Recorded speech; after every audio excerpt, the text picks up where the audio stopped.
राधे राधे दोस्तों, आपका कठिन पथ में स्वागत है। उपासक को चाहिए जो वैष्णव दीक्षा ले चुका है कि ब्याह कनागत कारटो राजदान गृहदान भगवत जनिन को गहे तो होए भजन की हानि।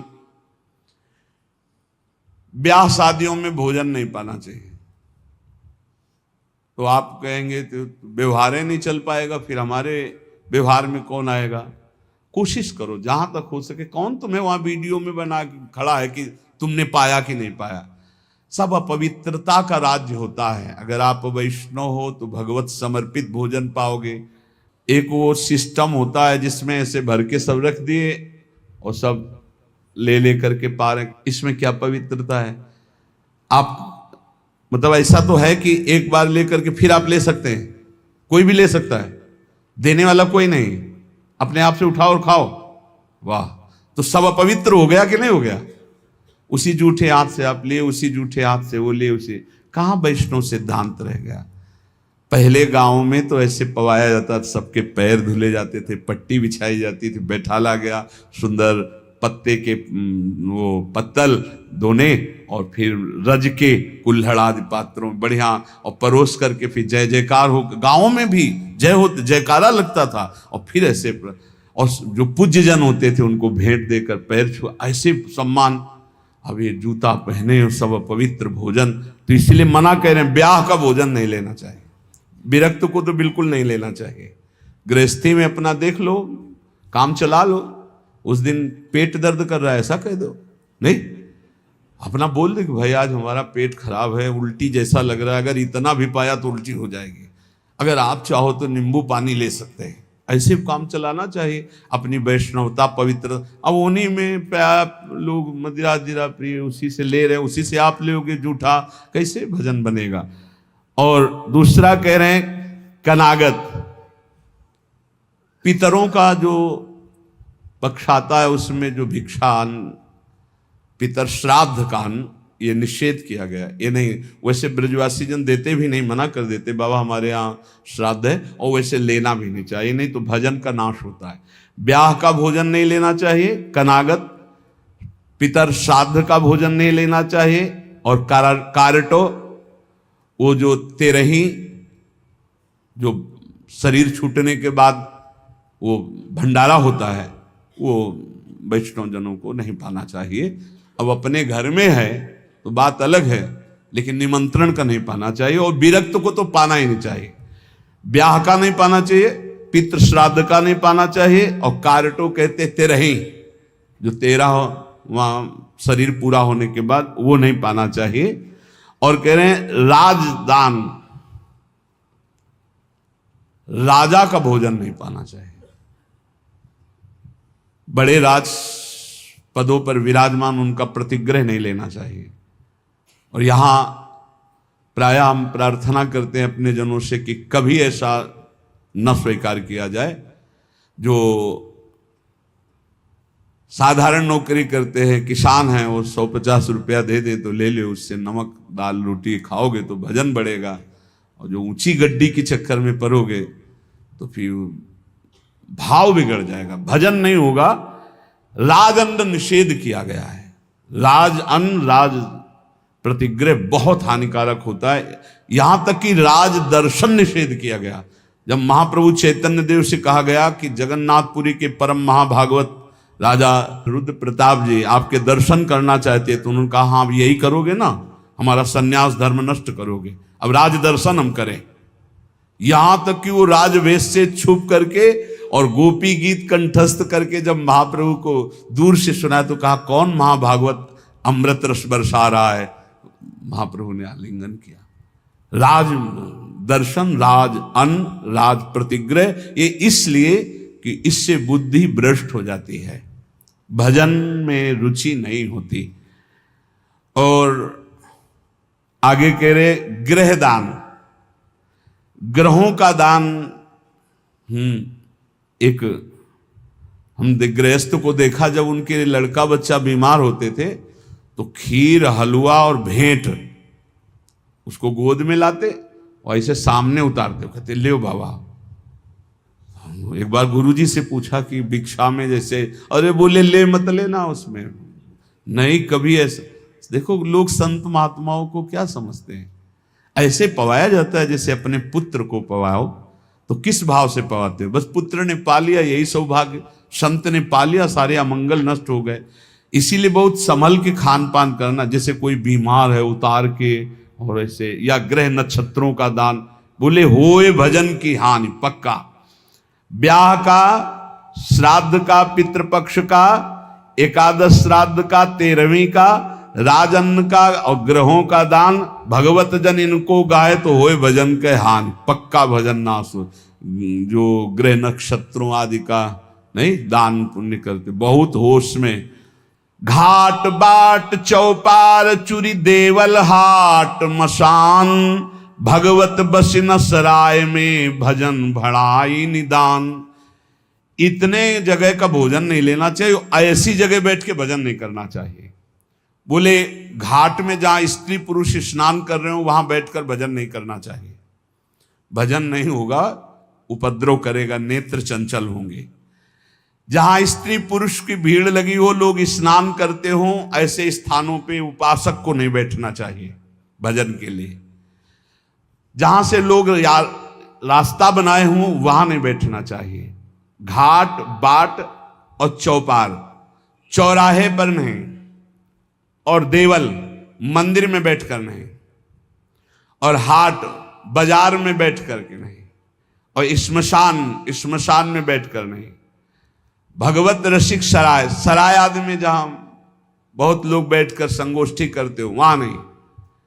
इससे भाव दूषित हो जाएगा, तुम्हारा भजन नहीं बनेगा। घाट बाट चौपाल चूरी देवल हाट मसान, नदी के किनारे जहां बहुत लोग स्नान कर रहे हो, घाट के और रास्ते में और चौपाल में, चौराहे में, मंदिर में, बाजार में, श्मशान में, सराय आदि में बैठकर भजन नहीं करना चाहिए, क्योंकि भजन भाव इससे दूषित हो जाता है, बिगड़ जाता है। तो भजन कहां करे फिर? नदी किनारे गिर शिखर बाग इको सो देखी, भगवत जन बिलमो तहां बाढ़े भजन विषेक। कोई नहीं है, कोई स्नान करने नहीं आता, ऐसे घाट से अलग स्थान पे माताएं बहनें ना बैठे। ये विरक्त संतों की बात कही, माताएं बहनें समाज का ही सेवन करें। ऐसी जगह बैठे जहां लोग आ जा रहे हैं, ऐसी जगह बैठे जहां 4 लोग बैठे हुए हैं। एकांत ऐसे स्थानों में ना ये सूत्र स्वीकार करें। नदी किनारे बहुत दूर एकांत में जहां जन साधारण लोग न जाते हो, गिर शिखर पहाड़ के किसी एकांतिक चोटी पर बैठकर, या किसी एकांतिक बाग में, या किसी एकांत स्थान में जहां लोगों का ठहरना बैठना आना जाना नहीं है, ऐसे स्थान पर बैठकर चित्त को प्रभु में लगाए तो भजन विशेष बढ़ता है। नदी किनारे गिर शिखर बाग को सो देख, भगवत जन बिलमो तहां बाढ़े भजन विशेष। श्री भगवत ऋषिक जी महाराज कह रहे हैं, ऐसी जगह भजन बढ़ता है।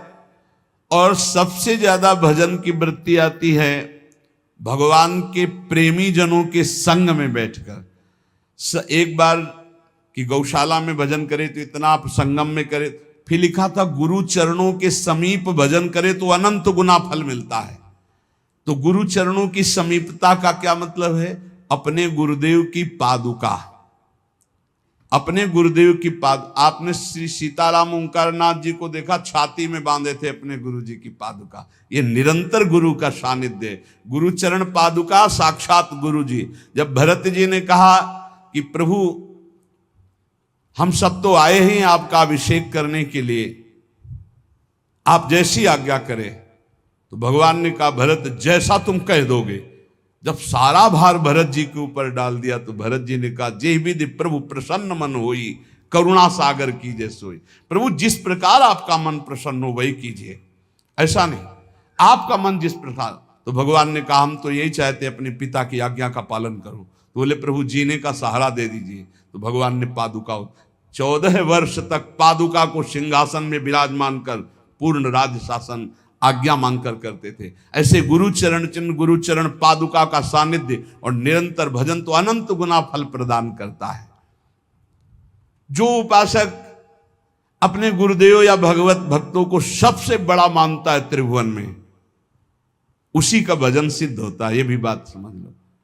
भजन न करने वाले के ही हृदय में दुनिया का प्रपंच आता है। नहीं तो गुरु जब मत्ता परतरम नान्यत किंचित अस्ति धनंजय, मेरे सिवा कोई है ही नहीं, तो गुरु तो साक्षात परब्रह्म है ही। को कहे अवनी बड़ी, भगवत ऋषि जी कह रहे, कोई कहता है कि संसार में सबसे बड़ी भूमि है, पृथ्वी सबसे बड़ी है, तो कोई कहता है नहीं, पृथ्वी से बड़ा तासु दूनो समुद्र पुनी, पृथ्वी से बड़ी समुद्र है, पृथ्वी से बड़ा, क्योंकि पृथ्वी से कई गुना बढ़कर जल है, तो समुद्र बड़ा है। तो बोले सो अंजुलि भरी लियो ताई सोख्यो अगस्त मुनि, बोले समुद्र से बढ़कर अगस्त मुनि है, क्योंकि अंजुलि में रख के समुद्र को पी गए। तो बोले अगस्त भी तो आकाश में एक तारे की जगह है। नव अगस्त को बास छिपे उद्योत भानु के, जब सूर्य प्रकट होता है तो उनका टिमटिमाना भी नहीं दिखाई देता, आकाश में विराजमान है अगस्त। पृथ्वी से बड़ा समुद्र, समुद्र से बड़े अगस्त जी, क्योंकि अंजुलि में पी लिया। अगस्त जी आकाश में तारे की तरह चमक रहे, लेकिन जब सूर्य प्रकट होता है तो अगस्त का तेज छुप जाता है। और वेदों में कहे हुए सूत्र है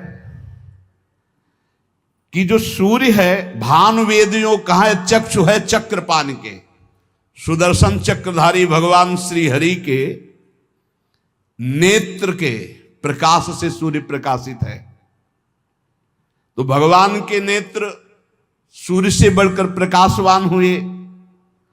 और ऐसे भगवान चक्रपाणि हरिजन के हृदय कमल कीन हो निवास।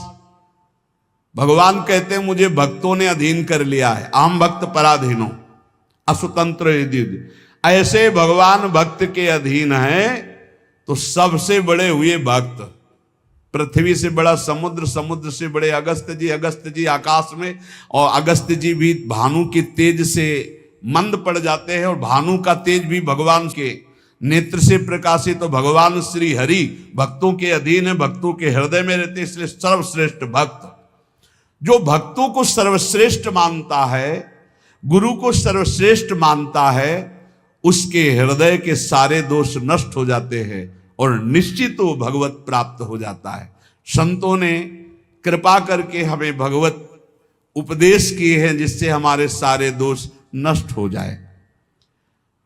कह रहे हैं कि इस संसार में कैसे जाना जाए कि ये आदमी नरक जाएगा, अपने को कैसे जाना जाए कि हम नरक जाएंगे। बोले विश्वासघातिनो ये च कृतज्ञाव्रत लोपिनः द्विज देवेषु विद्विष्टा शांतयन्ते धराम नराः। जिसने किसी को विश्वास दिलाया और विश्वासघात कर दिया उसको नरक की प्राप्ति होगी। विश्वासघाती महापापी माना जाता है, कभी विश्वासघात न करे। कोई शरण में आ जाए या किसी को वचन दे दे या किसी को विश्वास दे दे फिर विश्वासघात करे, उसको नरक की प्राप्ति होती है। दूसरा, कृतज्ञ, तुम्हारे साथ उपकार किया, तुमने उपकार नहीं माना, उसका अमंगल किया, नरक की प्राप्ति होगी। तीसरा, आज से मैं ये करूंगा ऐसा व्रत लिया और व्रत तोड़ दिया बीच में, उसको नरक की प्राप्ति होगी।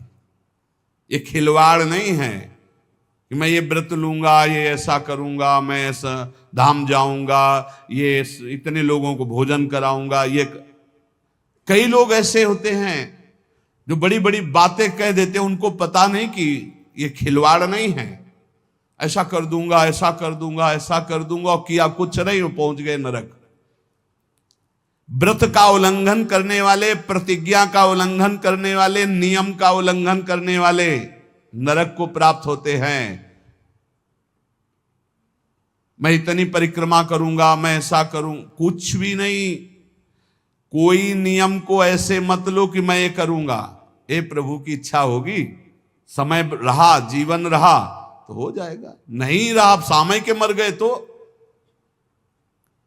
ये बात ध्यान रखिए, आगे चलकर मैं सन्यास लूंगा, विरक्त होके वृंदावन वास करो, नरक जाओगे अगर नहीं विरक्त हुए तो।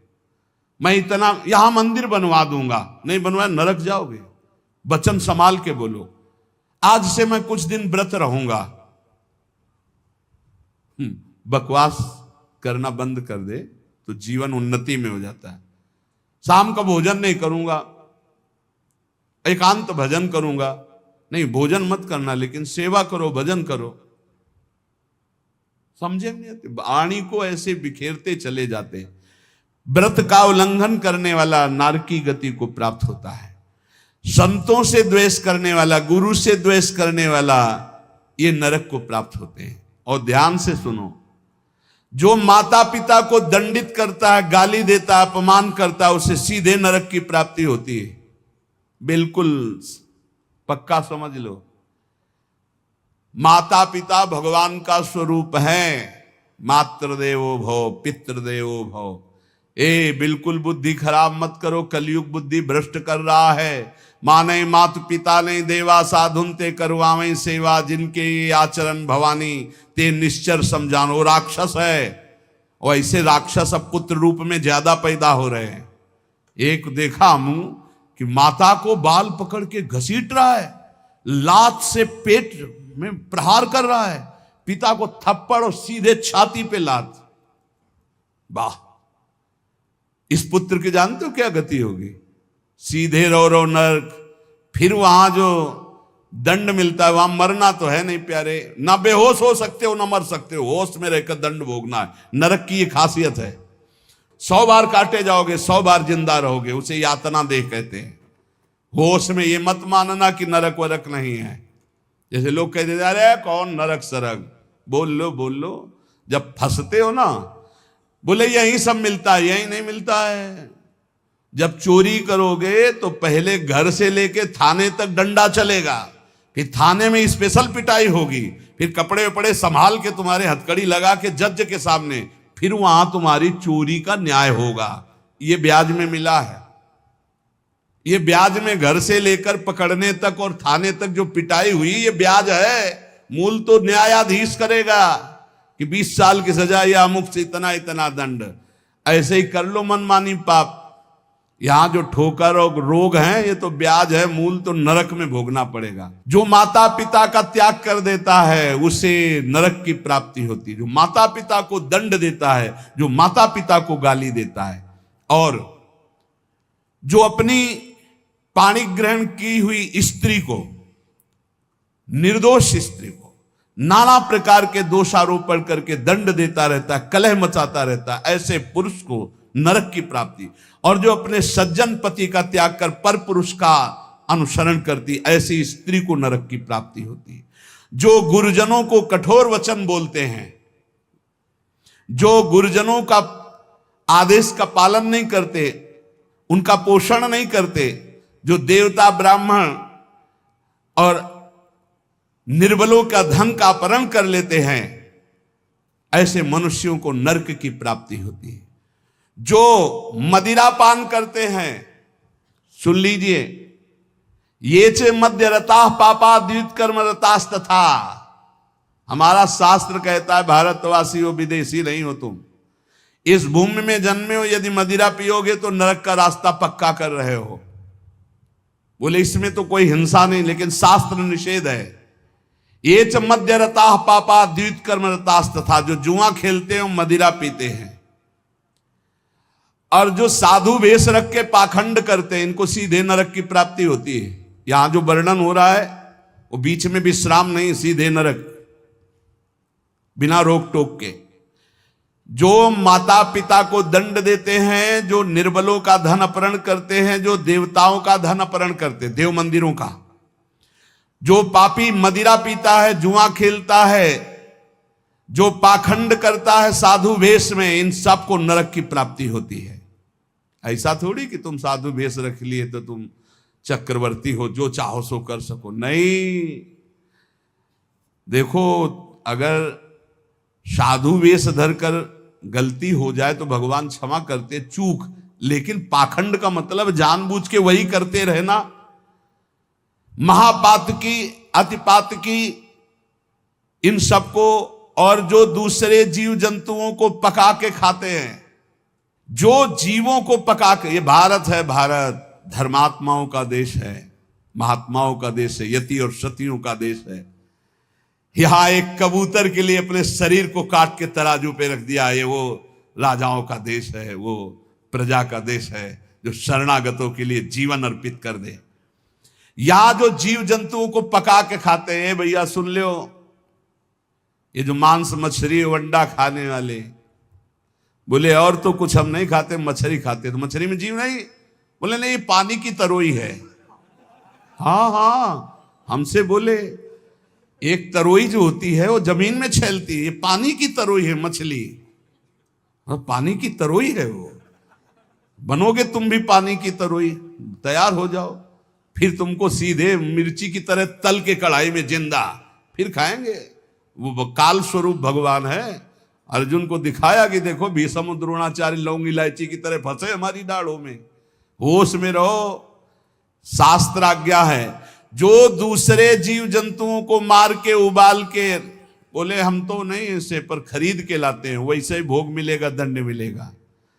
और सुनो, जो सत्कर्म का संकल्प करके सत्कर्म नहीं करते, सत्कर्म का संकल्प लेके, सत्कर्म का ये करूंगा, ये दूंगा, ये ऐसा कभी मत बोलो, जबान से कर दो, कर दिया, जबान से बोल दिया और किया नहीं तो नरक जाओगे। जो दूसरों को सदैव कष्ट ही देता रहता है, जो शास्त्र और धर्म के विरुद्ध चलता है, शास्त्र के अनुसार चलने वालों का उपहास करता है, जो दूसरे की जीविका छीन लेता है, जो द्वेषवश महामहिम गुरुजनों की निंदा में प्रवृत्त होता है, वे सब नरक जाते हैं। जो दाता दान दे रहा है और वो जाकर उसको भड़का के रोक देते हैं, नरक जाएंगे, दाता भी और भड़काने वाला भी।